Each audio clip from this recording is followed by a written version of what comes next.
program today is in collaboration with our community partner, San Jose Museum of Art, and it's presented in connection to the exhibition Yolanda López, Portrait of the Artist, that is up today over at SJMA and runs through October 29th. So before we get into the program, I'd like to talk a bit about MACLA. For those of you that don't know, my name is Alyssarhaye Graciano, and I am the Visual Arts Curator here at MACLA, Movimiento de Arte y Cultura Latinoamericana. MACLA is an art center rooted in the Latinx experience, and we incubate new visual, literary, and performance art in order to engage people in civic dialogue and community transformation. We focus on 3 areas of programming. So when you came in, we had our gallery next door where we showcase both emerging and established artists, and we empower them to share their perspectives through visual arts. Here in our Black Box Theater, otherwise known as the Garcia-Nakata Playhouse, is where writers, poets, and playwrights can perform their groundbreaking works that both circumscribe and defy the traditions from which they came. And lastly, we have our Teen Tech Center, which provides youth with a venue for the exploration of relevant social, personal, and community issues that which they can express through digital multimedia art. We aim to engage our youth by helping them develop their artistic voices, become cultural innovators, and discover how art is used for social change. You're actually experiencing one of them today. We have Mia in our audience who's handling the recording of our program. Right now, MACLA is in the middle of our fall campaign, and we would love for you to join our familia. You can sign up for our newsletter, donate to our organization, or follow us on Instagram using the codes behind me. And if you have any questions about our work here or how you can become involved, I invite you to find me or one of my colleagues, such as Angie Hellstrom-Alvarez or Nancy Torres-Mendoza after the talk, and we can chat a bit more. So now into the programming. Oh, one more thing, sorry. We have an upcoming performance in November. It is called We Have Ide, and it'll be here in our Castellano Playhouse. So We Have Ide is a multidisciplinary theater production by Paul S. Flores through a captivating blend of live Cuban jazz, traditional Yoruba songs and modern dance, Latinx hip hop, and spoken word. We Have Ide explores the challenges faced by Afro-Cuban immigrant artists, but also celebrates their triumphant journey in finding their own unique voice in our country today. So that'll be November 16th and 18th. You can see more on that QR code there. We also have these flyers outside. So now into our programming.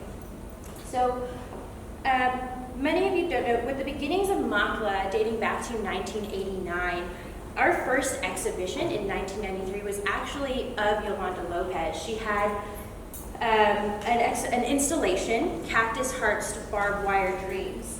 And this was in August through September of 1993, and it's really nice to see it become full circle, right? And now in 2023, we're just thrilled to see her long overdue solo show over at San Jose Museum of Art, and really honored to collaborate with our community partner to bring this talk together. With that, I'd like to bring up to the stage Nady Gandhi, SJMA's Curatorial and Programs Associate.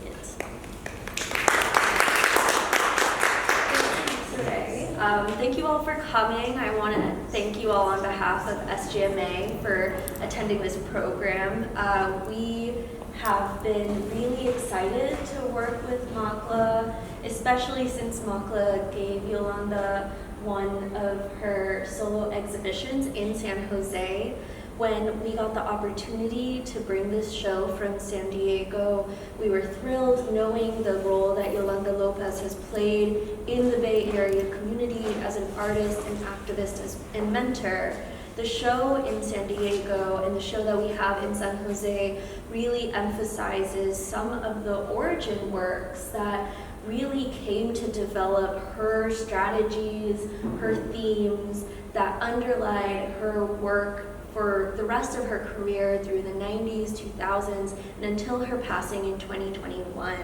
And so being able to shine that lens on Yolanda's earlier works from her time in San Diego and right after in the 80s was really important to us, bringing that to the San Jose community who have long engaged in Yolanda's work and been long supporters, as we know through MACLA's show, was very important to us. And of course, in doing so, talking to MACLA about potentially doing a program and a collaboration seemed very important, and we're thrilled that it worked out and that we were able to talk to Angie, talk to Alyssarhaye into thinking through a panel that truly honors the work that Yolanda did and what underlied her practice for decades in the Bay Area as bringing artistic vision here, and also an activism around Chicano civil rights, around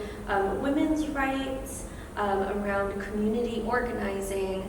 And so to that end, I'm really happy that this conversation between Alyssarhaye and Lorraine is happening, focusing on art and activism, thinking through the kind of ways that artists hold that activist role and hold that role in our community. And you know, we have a lot to learn from Lorraine, as we feel that at SJMA we have a lot to learn from Yolanda. So very excited to hear what you all talk about, and thanks for having us. Just a few little things that I'd like to mention is that everyone here is welcome to the museum for free. Thank you all for coming. You can pick up a guest pass at the table in the back of the room so that you can go to the museum with free admission.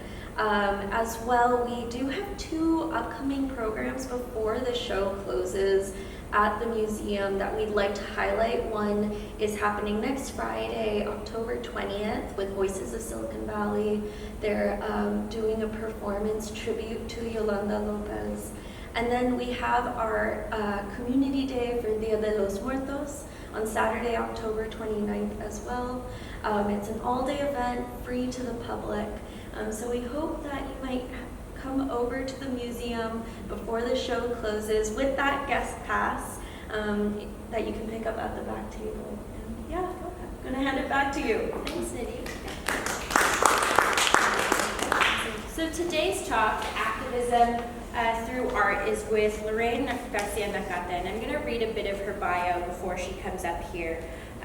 But Lorraine is a founding member of the Royal Chicano Air Force Artist Collective and one of 6 muralists and only women invited to paint Sacramento's historic South Side Park mural circa 1977 and then later on restored in 2001. We will share the trajectory of her visual arts and key components that have a thread through her work over the decades to the present time. Lorraine is a San Francisco resident since 1985. And has exhibited on local, regional, national, and international levels, and is highly recognized as an artist, cultural specialist, community activist, and cultural bearer. Her work navigates between disciplines including visual art, music, and writing.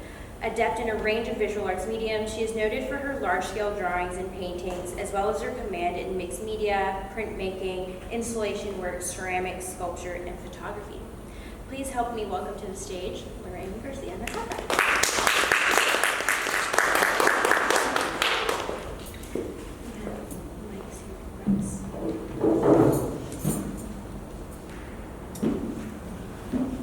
Thank you for joining me, Lorraine. Before we dive a bit into your work, I wanted to talk about your relationship with Yolanda, and I see that there are a lot of through lines, which we'll point out. But would you mind telling me a little bit about how you and Lorraine became to be in friendship? The 1960s had a whole component that really kind of fed sort of the activism of the 1970s. As part of the Royal Chicano Air Force, there was a gallery in Sacramento, the Galeria Posada, and the Galeria Posada was very connected to a lot of what I call like cultural centers all up and down California at that time, some of which are no longer present. But it was a very fluid connection between all of the various centers, and you know, San Francisco, the Galeria de la Raza, Galeria Posada, and then all the way down. because it was necessary because of the levels of activism and sort of the unified approaches that we took. And so very naturally, a connection with other artists, including Yolanda, was one part of that. When Yolanda actually, moved to San Francisco and had a connection more direct to the Galeria Posada in Sacramento and the Galeria de la Raza in San Francisco were almost like sister organizations. So when I moved from Sacramento to the Galeria as a single parent with a 2.5-year-old, it was a really easy transition because the women in particular were already kind of set up to be a support system. So our connection goes back to probably the early mid-70s, and then certainly even stronger when I moved to San Francisco in '82. It's beautiful, and having that built-in community, being amongst women who are also in your field of work, I can imagine only strengthens your resolve to want to continue that, right? To make art your life practice. Well, art, like when people ask, like, when did I know I wanted to do that? My answer is almost identical to Carmen Lomas Garza's. We both knew at the age of 5 that's what we were going to do. How you know that at the age of 5, I don't know, but I was pretty clear and adamant about it. I had the ability to go into other fields, and I had an interest in science and neuroscience and a lot of things, but really in the end, I knew it was going to be the arts, and it would be, because I played music at that time, and I think later I really actually enjoyed writing. It's almost like it wasn't a choice. It was kind of a recognition that that's what I was going to do, and I never really had any question about it at all. It's beautiful. And with that, what was your work like then early on? Were you already set in using your art for change, or was it more personal, or was it both? When I decided to, let's say, start painting and drawing seriously, it was 1964, so I was freshman and I was 13. It was also a time of big changes, as you know, in our country, because I was being introduced to things like, the Black Panther movement, certainly in terms of speakers, and Malcolm X, and it was all very controversial then, but to me, it was a change time. And and it was also, I was born in 1950, so I experienced the 50s from a young person of color, a woman, a child, growing up in a really highly under-resourced neighborhood. But I was able to kind of compare and contrast sort of how it was to live, and not even just how it was to live as a person of color navigating the 1950s, but I used to observe women, and some of the women were privileged women, but I used to observe that they weren't really very happy. And I used to think, I don't want to be like that when I grow up. So it really wasn't even a matter of economic resources, because there was an undercurrent in the 1950s that was a little bit like undertow in a river. For some people, women included, it wasn't a very satisfying time period, even though they painted as white males painted as a time when, was very romantic and something to sort of go back to.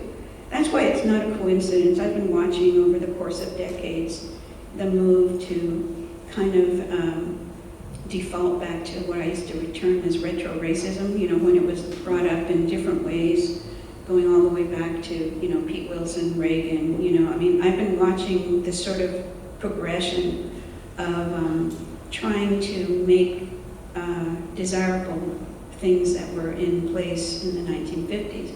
Now we're seeing it full bore. They're not even hiding their hand.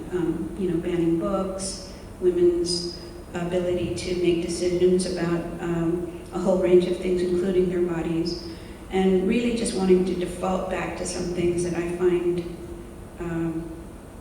really distressing. The other thing is during the 60s, the whole environmental movement, there were 4 areas that were important to the movements of the 1960s. One was we were looking at the military budget and sort of the size of what really is left for everybody else, all of our various human-grounded projects that make up this country. The other was the environment. We were highly aware that we were going to be where we are now. And it was no joke. We kind of knew it. The other was clearly the social justice aspects of, the Black Panther movement, then later the Chicano movements, indigenous movements, and then there was the women's movement sort of happening there, and also elder movements like the senior movements.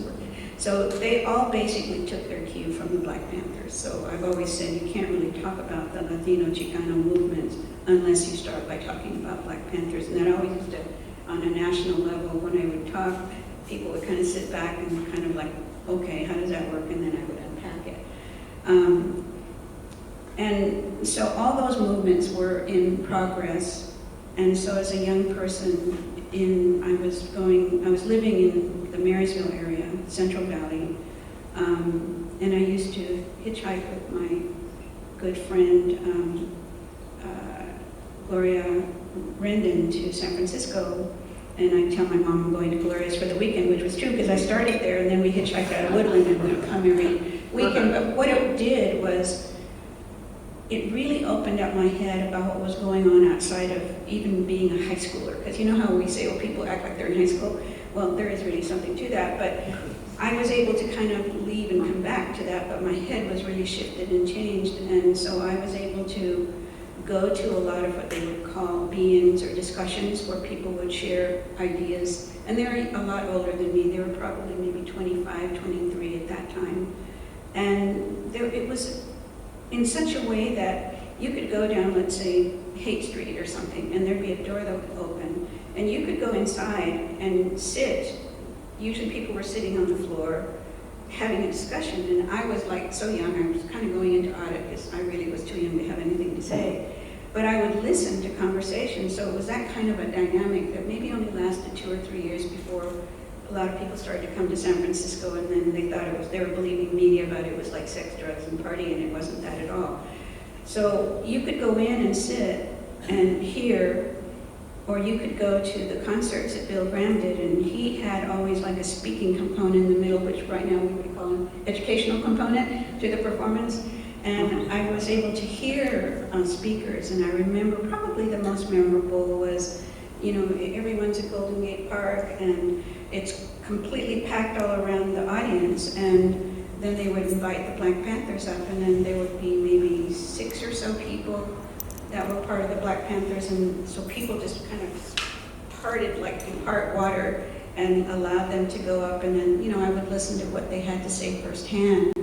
So in the way that Yolanda is born in 1942, so she's 8 years older than me, so she was old enough to be able to actually work with the Black Panthers and get their approval for, her work with Los Siete and some graphics where I was still kind of young, where I was just lucky enough to be able to go and hear them first voice speak, to go to the concerts and hear all these amazing concerts. And so my head was kind of opened up between 1964 and 68 when I graduated from high school. So when you ask if my work was affected by that, yes. And initially when I worked, I did portraiture. I was learning how to use oil paint. And I sort of started working in kind of like, Picasso's blue period. But really, I had a blue period, but it was only because I was going from working in black and white to using paint. So I eased in by doing monochromatic blue period, and then jumped into doing color. But initially, I remember, I think I won a school prize or something for doing a protest march painting. But to be honest, I've always been fascinated in what people's bodies and faces have to say. And even then, I would initially draw mostly just males because in those days, women were heavily make-upped.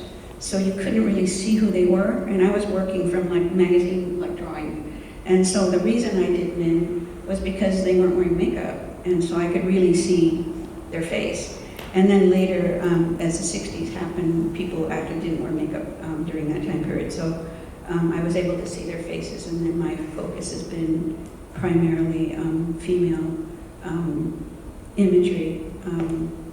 So I don't know if that answers your question, but underneath that, it was a kind of a decision that people don't always recognize as being almost like political or social justice grounded, the fact that I was kind of really zeroing in on the interior part of a human, and in many cases, women. I like the idea that you bring up of like the educational component, right? Because for you, you were absorbing all that was around you, all that was going on through these discussions, through posters such as what Yolanda was making, through other artist posters, through music, and that is really what allowed it for it to sink in, for it to have an effect on you. So I think for myself, I always wonder how can we bring that attention to spaces like MACLA or San Jose Museum of Art, and how can we educate folks through the arts now, through performances now, to continue those conversations, right?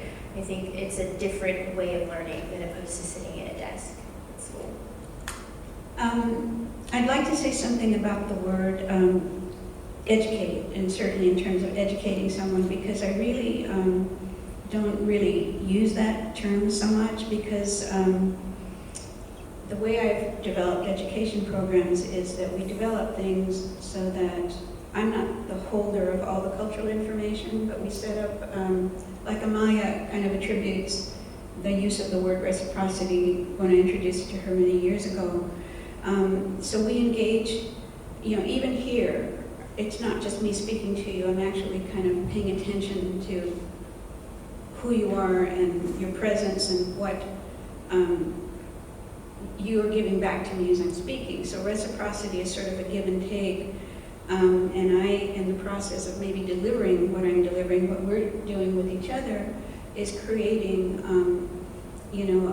something to happen here. And it's very akin to, and I know it's going to sound corny, but in the 60s we understood this. When people would sit down, they would call it a be-in, because in the end, things would happen that are hard to explain, but we would have to say, well, you have to have been there, because things would spark between humans. And so the fact that we're here today, and you've made a decision to be here today, it's not just information flowing in one direction.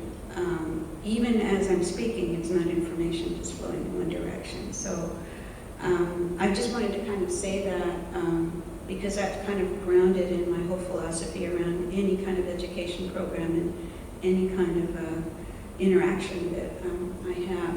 Whether I'm talking about my work, ultimately I want to be able to spark something that might kind of clarify something for you, even on a personal level, that you walk away with, and that may have nothing to do with the imagery, but something that was said or how it connected with you. So that was a lot of blah, blah, blah, but... But I think it's powerful, right? That being able to experience art and it resonate with you in some way. For example, yours and Yolanda's work does observe the female experience, the woman experience, often painting yourselves or folks that you realize in your mind.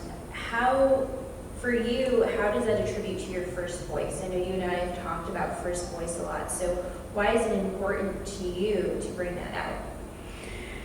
Well, let me talk a little bit about first voice. I have to attribute that phrase to indigenous communities that I have had the honor and pleasure to work with since I was very young. And really the introduction of the term first voice came from that perspective. And what first voice means is that we speak for ourselves. Historically, children, women, certainly Native nations, any number of people have had other people speak for them. And certainly there can be first voice curation, first voice interpretation, which I pushed for very strongly when I was heading up the visual arts program for the California Arts Council in the early 80s, which means that we can speak for ourselves. We don't need to have an academic always being the person that's the specialist about who we are as women, or who we are as people of color, or who we are as even artists. So I wanted to back up and just talk a little bit about why First Voice is important. It's very empowering, but it also paints an accurate picture of whatever the subject matter is. If it's about women, if it's about art, it's about yourself. To have some aspect of First Voice is important. Now that doesn't mean that scholars from outside the immediate cultural context of whatever is being discussed can't speak. It's just that why would you not want to have it from the horse's mouth? Is kind of what I would often have to say to curators and people that were like almost offended that I was saying that it might be good to have we introduced guest curators at that time, having some people that were First Voice people within that culture, and then they might respond saying, so are you saying that you don't think I know my field, that it's a big field? And to have a perspective on, like, for example, you don't put funerary objects next to baby shoes in the collection holding area, and there can be someone that come in and help you properly position them. I said, why would you not want to know more being a scholar? And then they would back off, because then they realized, why would you want to shut off your own education and your own? So I had to be very careful and gracious about the way I delivered that. And so First Voice for all of us, I think is really important. Another example recently, a friend of mine in Arizona had someone approach him about wanting to they do puppet theater, kind of a little high-end puppet theater, this person wanted to put together something about sort of the Black experience. And my friend Jeffrey said, but it's not your story to tell. You can help produce it, but it's not your story to tell. And so these are examples of how that plays out. So when we're looking at the experience of women artists, when we're looking at the experience of people of different nationalities, and certainly, mixed race is like more common than not, I think it's really important for us to be able to share and state our experiences over a lifetime with other people in visual form. I do it in music and I do it in writing, but I think visual form is probably the quickest way that information can be passed on, as murals have historically done, because you don't have to be someone that reads a certain language to be able to understand the imagery. And murals have always been a way to communicate complex ideas quickly to the broadest public over time. So, First Voice in murals, First Voice in writing, First Voice and just being able to speak for yourself in any setting, I think is very empowering. And I would hold on to those words, because sometimes people try to justify that they can speak for you. And sometimes it's okay, because you say, go ahead, I want you to be my white male translator, because I've actually used that once. I said, okay, so I need you to go in to be my white male translator. And he totally gets it. He goes, okay, 5 minutes? I go, yeah, okay. And then we go in and, we do the dance, and then and it was very pragmatic, and it was within a foundation arena at that. So sometimes you do need an ally that you choose, not that they choose you. And sometimes you need you need it all, depending on the context. So I don't know if that was a lot about First Voice, but if you hang on to nothing else in your life, that's something really important to share with yourself and also with your young ones, especially your young ones. Yeah, I think First Voice, it truly encourages one to be themselves in any setting and to really, amplify their message in a way that makes sense to them, but also resonates with your surrounding community, which is really important. You once said, here. So for a woman, particularly a woman of color, it is a political act to commit a lifetime to the creative process. And we've touched a bit on that here. And so I think my question for you is, what keeps that fire alive to this day? Because to this day, you were painting a mural yesterday in San Francisco. So what is it about this political act that has you going day by day? I'm going to back up just a little bit. In the 1960s, we checked ourselves a lot. And I was, once we realized that people weren't going to shift and change, especially as it related around to the environment, we decided, when I say we, there was like a whole host of people that decided that they would put their own concepts and ideas into practice and see if it really would work. So I was part of the Living on the Land movement that went north. I had my eye on Canada, people went to Grass Valley, Oregon, and the idea was to live simply and to try to live the concepts that we had been espousing. So when I was there, I think I was like 19, and I remember that first year, I asked myself, is doing art like an ego thing, or is it like for real?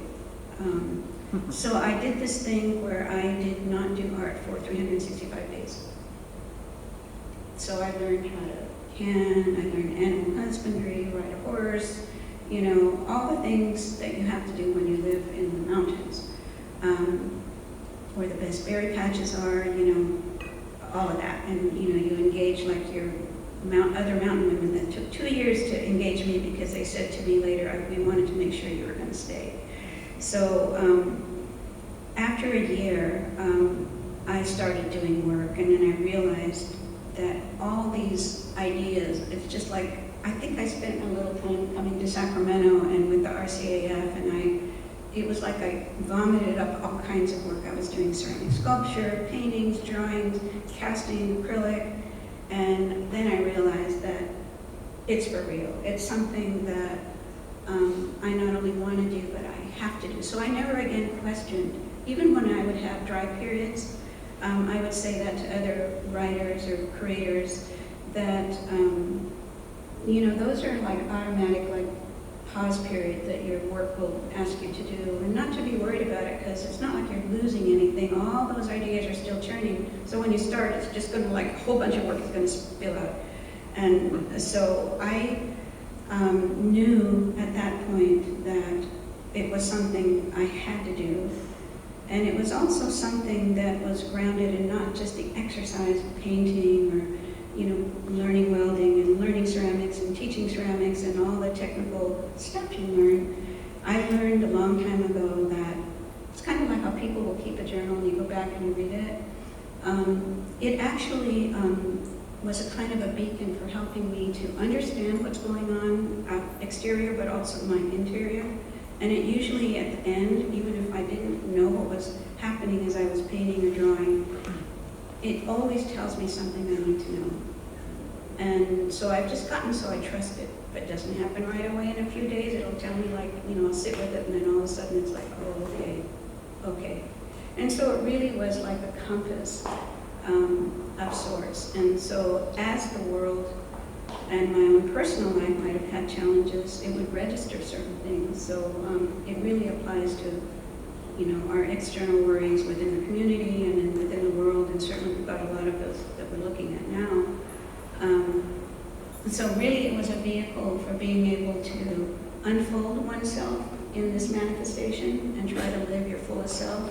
But it was also a way to understand things so that when you went to do the work of parenting or working in community, it informed that. So it's probably the simplest way I can say that. Yeah. So really allowing you to stay true to yourself and keeping you essentially a lifelong learner. Totally, because you never arrive. That's the thing, when people were young, like when I was young, they thought, okay, I've got to have like a little gimmick so I can be famous like Andy Warhol. But Andy Warhol was way into gimmicks, but he was very successful at it. But it wasn't a gimmick. It's like the rudder is that you connected to unfolding who you are and being able to see the world and try to make the best decisions and to be able to be in community. And it's since our lives and the world evolves all the time, you never arrive. It's just an ongoing process till, the day you do your last breath. And it makes me think of Yolanda as I'm speaking about that, because in the last weeks, we spent time talking, and she said to me, she goes, "It's surreal, huh?" And I'm going, "What?" She goes, "Knowing that you're going to die." And I'm going, "Yeah," but I said, I'm going to say one thing and ask you a question. I said, one is that in this life, I felt like I'd had other lives where I knew how to fly and I knew how to do a lot more than I know here, and I feel like I'm kind of in detention because I've been waiting for people to kind of the light bulb to go on a lot of subjects, but so it gets a little bit hard sometimes when it doesn't happen. Second, I said, so I'm going to ask you the same question I asked my mother when my mother knew she was going to pass. I said, when you get to the other side where you have all the information, you're right at the motherboard, can you find a way to pass me some information? And Yolanda laughed. She goes, "If I can." So all I know is that she explored a lot of things. She was a very her fist very tight, and that was her mode. And she was very firm, very smart, funny, and I am grateful that she was in my life, and I'm grateful that I could be with her even in those last hours where I put a playlist together for her, and when she was no longer able to respond, I played some music just for her, and she moved for a minute, and but basically I whispered her in her ear and I said, "It's going to be marvelous. I'm almost jealous because you're going to go where all the answers are." And so it was really kind of a marvelous, I only hope that I could have maybe a similar kind of ending, to have people nearby that will do that. I'm sure I won't want to have a lot of people around, but that kind of a setting. So yes, as a teacher, as an artist, as an activist, as a woman, as a mother, all the things that she was, and still is, because we carry her in the moments right now, in the work that's on the wall. People are figuring out who she was now that she's passed, which is always a cruel thing, I think, for artists. But I miss Bates, and I talk about that often. She goes, "No, I'm going to live, and I'm going to be at my first retrospect," and it's because the standard has been you have to pass first before you get your first retrospect, especially as women, because women, I don't have to tell you why that is. So I appreciate you sharing that story, that intimate story with Yolanda. It's so touching to know that through your art and through the change you're both trying to make, not only for yourselves but those around you, really grounded, the two of you. How, and you noted a bit on it, having essentially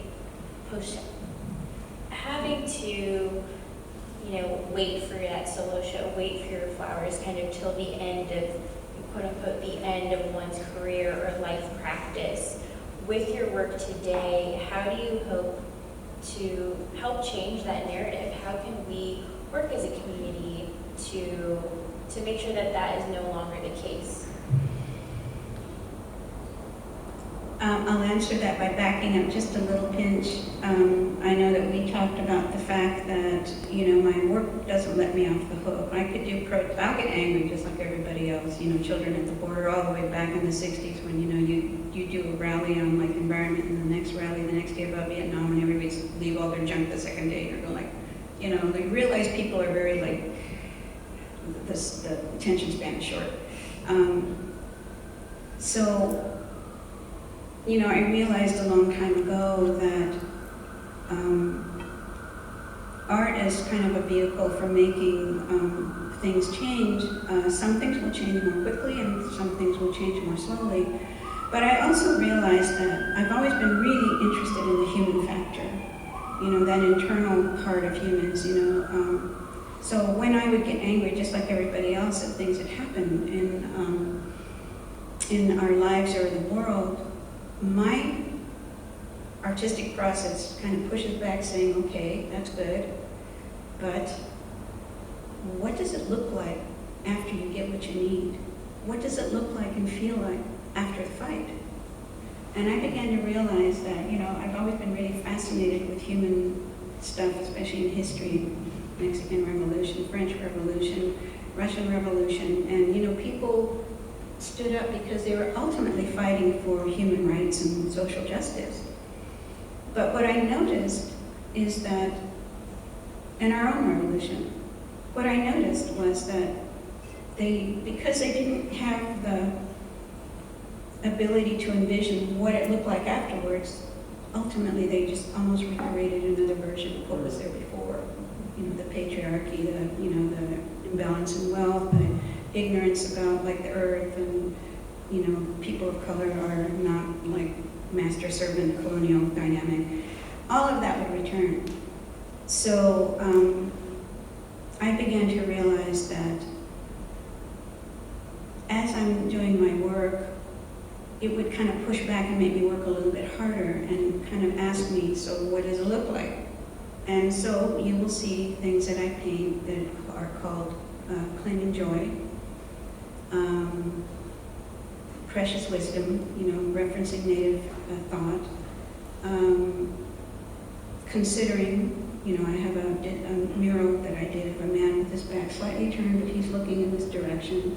And it's men in not that sort of like testosterone mode that they're forced to be in so much, but he's actually considering things. So these images are all in the mural area with the idea to create something new and to create a respite for the people that live there. But it's also been something that's thread through my work. It doesn't let me off easy. It's important to have protest work, don't get me wrong. It's just my own particular internal sergeant says, yeah, that's good, but what does it look like afterwards? And so I have to dig deeper. So having said that, during the 60s, early 60s, where Chicanos, we were all in a group and people were saying, it can't be Chicano art unless it's political. But I already knew, even then, that I was already doing work. You know, I've been doing work for like a long time before the Chicano movement, that it's more personal than that. And that it would take a while for the movement to come to the point where it would allow itself to start doing other things that were not just literal political. And it did happen, because Luis shared that, Ralph Maradiaga shared that, even Yolanda at one point said to me, Lorraine, I just want to paint flowers. I'm going, Yolanda, what you're saying is you want to paint beauty. Paint flowers. And I told Ralph Maradiaga when he went to self-help graphics, he goes, Lorraine, because I just finished my suite and then he was coming in to do his, he goes, I really want to do this like little red truck, but it's just like, it seems so like it's not important enough. And I'm going, Ralph, you're important. That makes that red truck important. And I can guarantee you later that people are going to see that that was an important piece, which is in fact an important piece. So there have been a lot of people, you know, Luis Valdez at one point said, I want to be able to do some things in theater that are outside of the obvious things that he's been working on. So it's part of the opening up your wings as an artist that happens. And so I can only say that, you know, it's something that we're supposed to do. And my work doesn't let me off the hook. It keeps making me dig.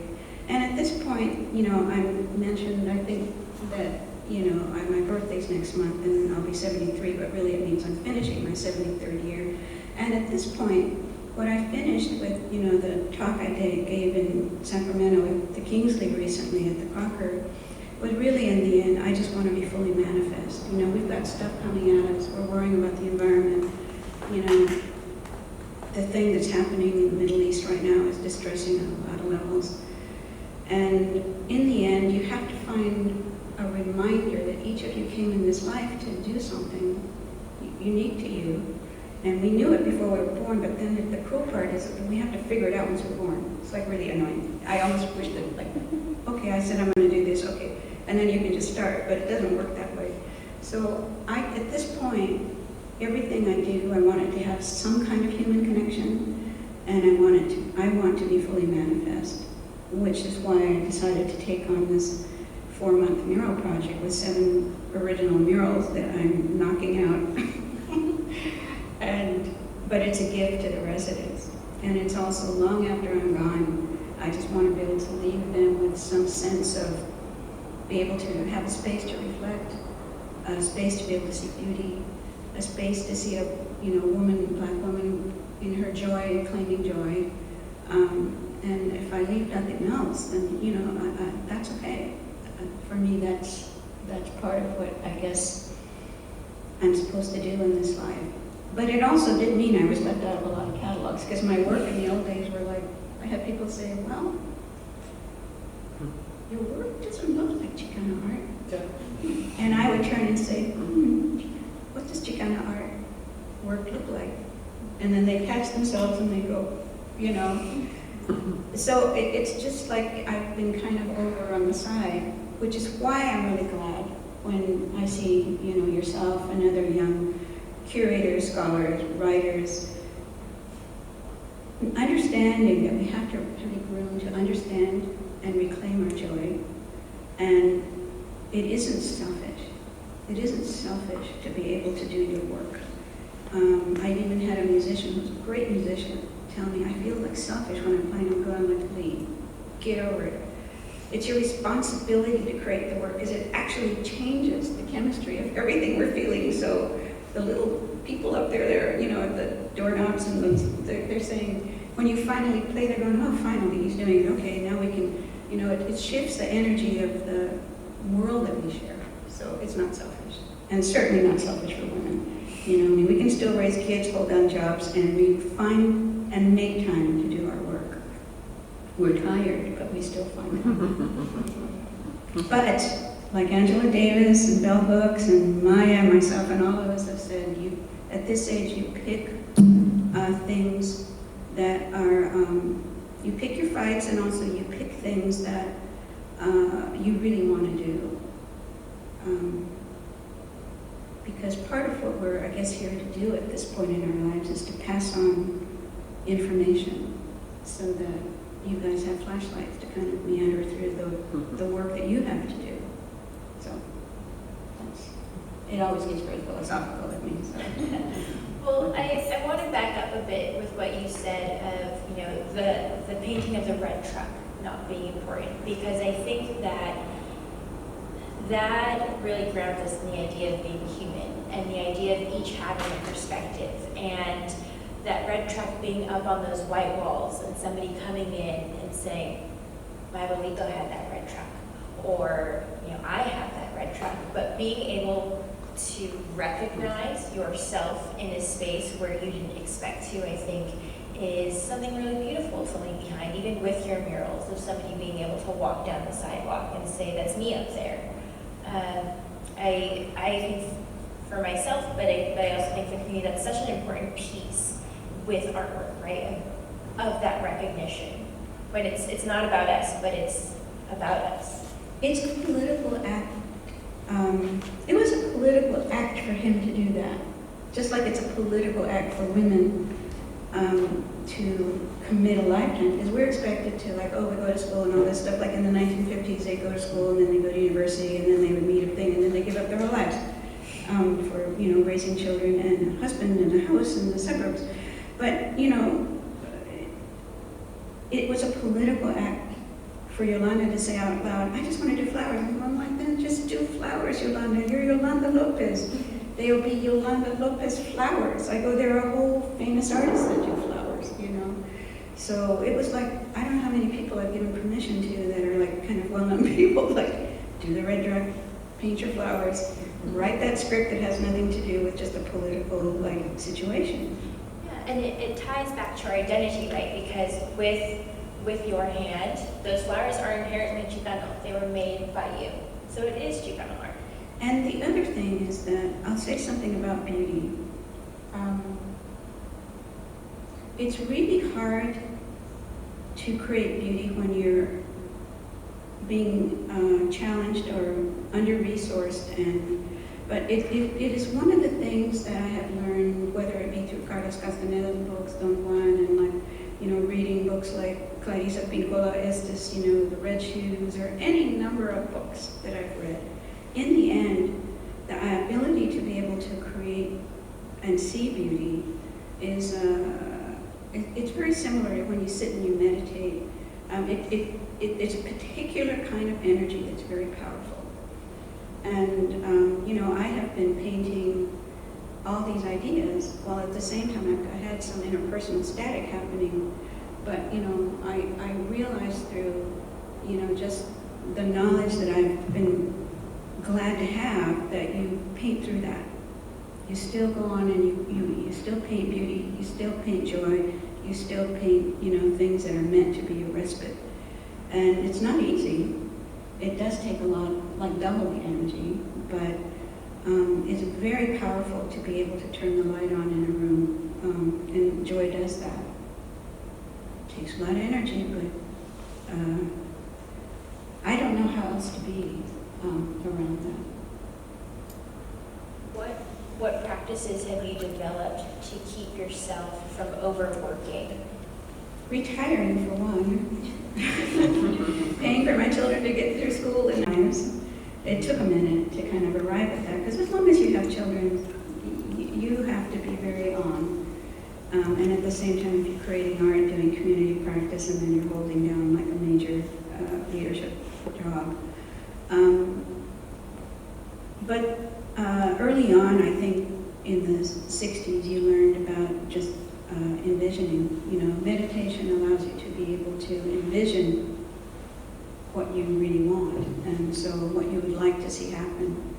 And you can be very general about it too. You can just go into what it feels like and be in that space, and then the universe sort of starts creating that reality at some point. So I think the ability to be still and alone, for example, like I spent a lot of alone time in the mountains. So when COVID came, I was ready. It's like, I can do that. I started canning. I started like pulling out all my little recipes and, you know, making tortillas from scratch and, you know, gardening and all of that. So I think there's a lot of ways. I have often told people that the way they regenerate is to kind of really try to tap into what really makes them feel passionate. And I said, I'm not asking you to tell me all the things you're good at. Which of all those things you're good at are you passionate about? Because that's the part that gives you energy.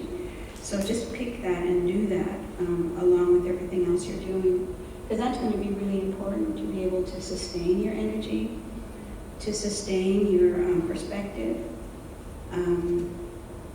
Yes, it's really funky out there, and yes, I kind of see what's coming, but you still have to find a way to navigate that in such a way that you're, and I don't like to use the word hope, but you kind of envision that there are things that are going to be in motion that are going to be for the better, but there's going to be some cleansing.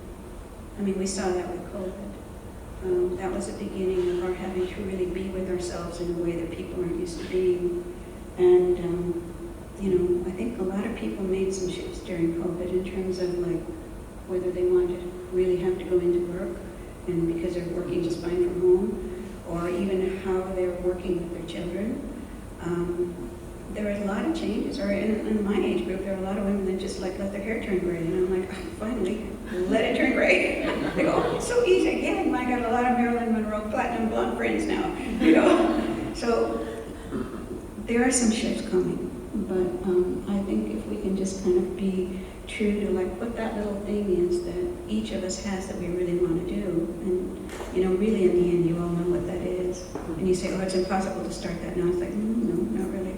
So that would be one thing I would say. Yeah, I do think it's funny when we both arrived here today, we both noted that we're a little bit running on fumes with everything going on. But we both found peace in the idea that we were going to have this conversation with all of you and then want to run home to our studios and do it all over again. And I think that's that passion that you know. Well, you get something back at the reciprocity. You get something back if you're doing what you love.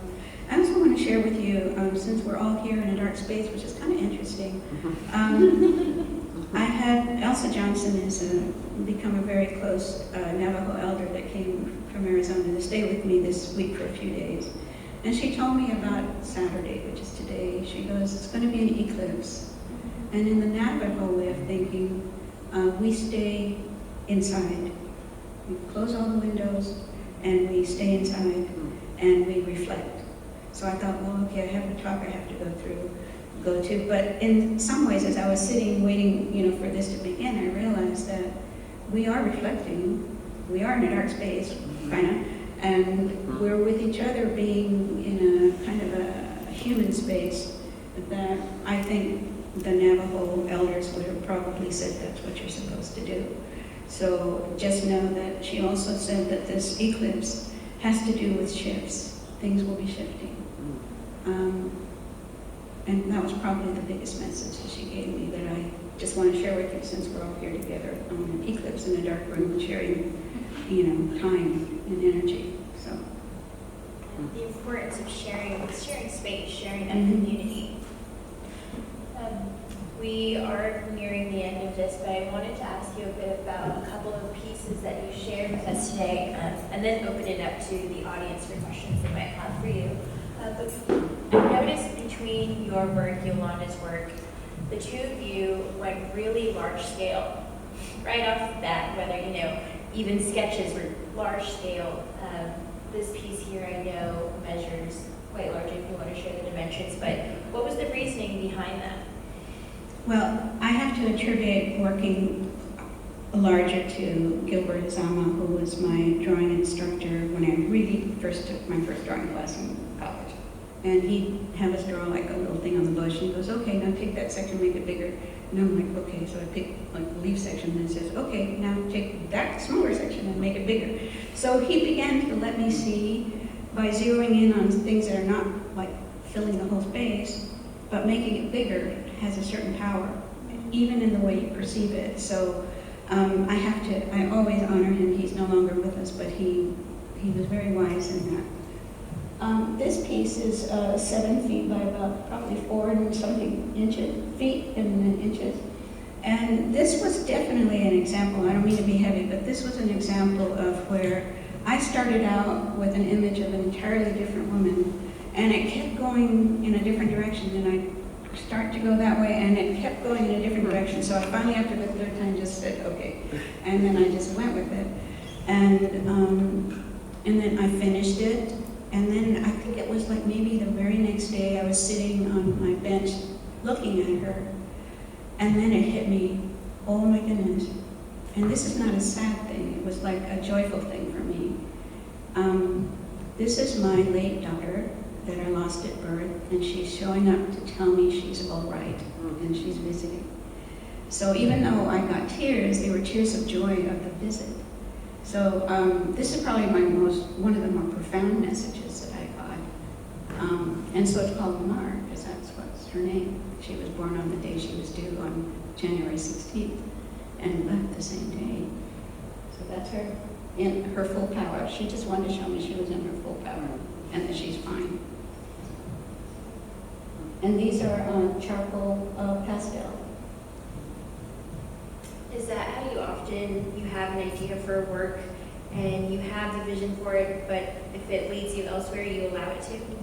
It won't let you go the other way. I mean, you could try, but it doesn't necessarily mean it'll work out. So I've learned to not fight it, because it's kind of like having someone tap you on your shoulder and say, I'm trying to give you a message, so you just kind of go with it. This is one of the pieces I created for the mural. So one of the walls is called Claiming Joy. So I actually recreated this almost 2 stories high, and it's painting. So the painting itself, the colors are much deeper because it's paint. So, but it's basically this same idea, and this is what the people have been really responding. Elder women, young Black women, they've all been like responding to the point that they honk from the street, and like, yeah, it was like, and so then I thought, okay, it's working. I want them to see themselves in it, and to see and feel their joy, claim their joy. So that's what this is 7 feet by about 7 feet. Similarly to our conversation around identity, and while something may not look like it's Chicano art, it is inherently Chicano art. I feel like your work responds to kind of just the idea of around activism, right? Pushing back and being able to paint joy as opposed to suffering or really wanting to paint your message and that being activism in its own way. Totally, because I can't tell you how many catalogs I've been left out of because my work doesn't fit that model of somebody else's idea of what we're supposed to be painting, drawing, or writing or singing. But I'm okay with that because now that I'm sort of seeing young people like yourself understanding the notion of joy and how powerful that is, it was kind of like when I had to wait for the Chicano movement to understand that it didn't have to be political art to be Chicano art. And then about, 10 years later, it made that switch where people started wanting to have a little more freedom. I'm okay with that. You know, it's just like, it's a dance I've had to do, and I do the work because I have to, and if people recognize it, and I make some even funds off of it at some point, it's like, when I try to just think about doing work that other people might recognize and want to put in a catalog or buy, it's like, it's really hard to even go there. So I just have to be who I am in this life and communicate some ideas, kind of get to know myself a little more through it, know the world, and then if that's what I get, to be able to become fully manifest in this life, or as much as possible, to be the best person, or the best, not the best person, but the best of ourselves, the best version of ourselves, and that's okay, you know.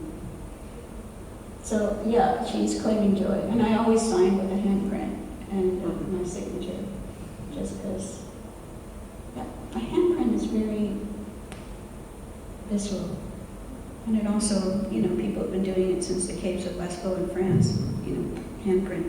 And I just always loved that handprint myself when I was a kid, first looking at those things. Yeah. They're still there, you know? It's like when they put their handprint there, it's like they're still there. I don't do like self-portraits like that much. And you know, I did do like a drawing that you'll show when I was a kid, because, but during COVID, I decided to do this, and I thought, but I don't just want to do a self-portrait. I mean, it was a very visceral time, COVID, for a lot of people on a human level.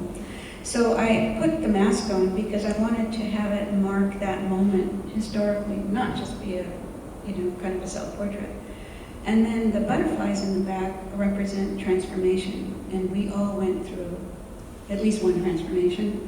But some of us went through multiple transformations. So the butterflies are representative of transformation, and it's called Transformation. It's an oil painting that's 48 by 48 inches. And yeah, it's a self-portrait with a mask for that reason. I'd like to open it up to the audience. If any of you have questions for Lorraine, you can raise your hand or stand.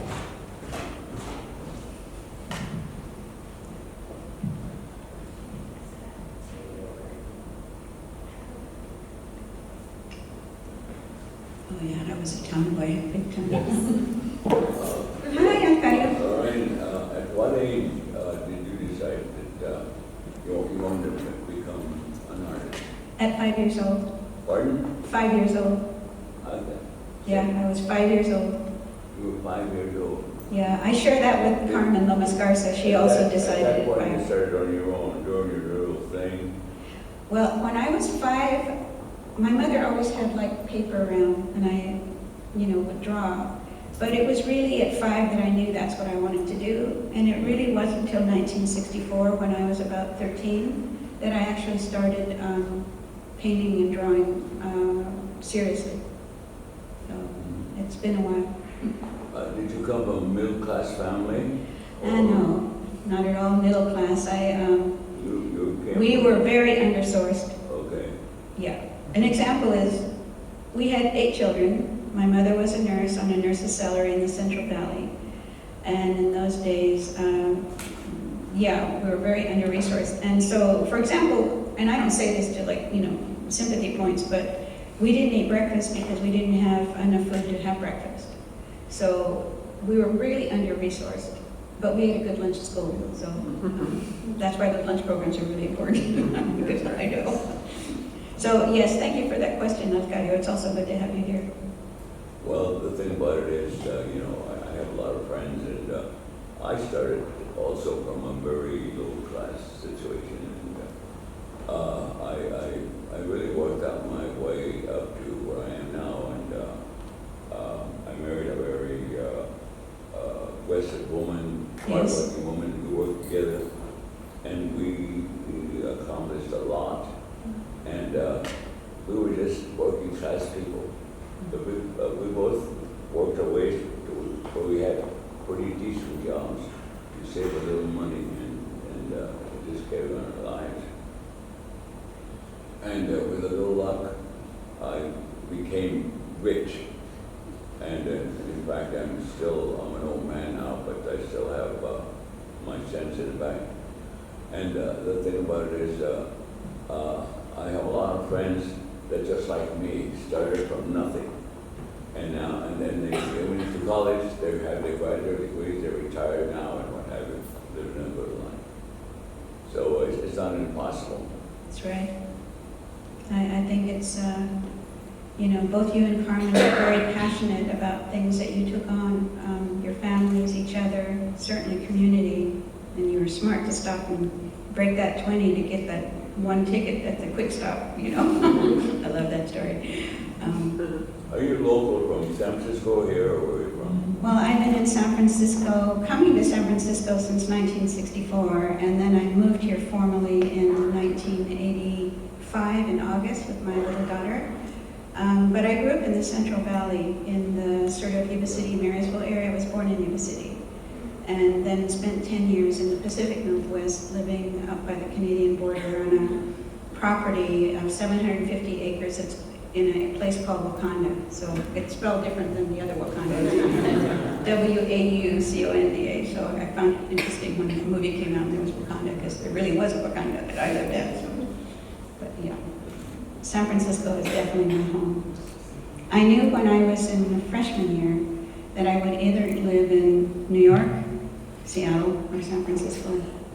I went to school in Seattle, lived in Washington for a while, and San Francisco is the most beautiful city in the world. Yes or no? it's beautiful in that I have always enjoyed the headset. I feel safe there. I feel that people really culturally, we work interculturally a lot, and that's really hard. I haven't seen that recreated in a lot of places. Yes. You raised you from the Central Valley. I was born and raised in Stockton. Yep. And I really love the artwork of Central Valley artists, including yours, Rupert Garcia, Esther Hernandez, Malaquias, and Montoya, and Sacramento. And I always feel when I go back to the Central Valley, there's like a very special energy, and I'm still very connected to Stockton. And I feel it's my community. And I feel a very special energy in the Central Valley that I don't feel in some of the more cosmopolitan urban areas. And I'm wondering, do you feel the same way about the Central Valley? I think part of that is because, like Sacramento has grown a lot, for example, but downtown community, when you have communities where you can walk, it makes a difference on being able to have community. Like when I think of LA, it's very spread out, and my colleagues that are artists from there, they've always, it's hard to build a sense of community that's the same. So it might have to do with the fact that when you have situations where you have walking areas, where you don't have to drive everywhere, it makes a difference on being able to hold court and have community, which then changes the energy of it all. So I would only guess that that is the case, because I know San Francisco is very much that. It's very much a walking city. Yes, people drive, but we also get around in a lot of ways, but you can get out and then you can walk so many places. It's not a mall city. Sometimes in some cities, the only kind of community center is the mall, and that's a different kind of energy. So sometimes I feel like I always say I was blessed to come of age in the Central Valley during the movimiento and for the UFW. And sometimes I feel like that special energy is that history of the movimiento, Cesar Chavez, just the beauty of those times. I feel it still resonates there. Well, it's because you could hold community and because people could walk and be in community that you could have movements could kind of ignite and take off like that. And as I mentioned, there used to be a whole network of centros all up and down the state, and we used to work fluidly with each other. And also that created a sense of community. But certainly, the Central Valley is, I think it has also a lot to be with the fact that you're hugged in between two mountain ranges. And, we have our rivers and our lakes, and there's something energetically about being held in this sort of way that you are when you're in a valley. And the northern part, at least I've experienced that, so I get the same feeling. Thank you for that. Well, Lorraine, I very much appreciate your time with us, and thank you for imparting all of this wisdom that I'm probably just going to go home and unpack all over again.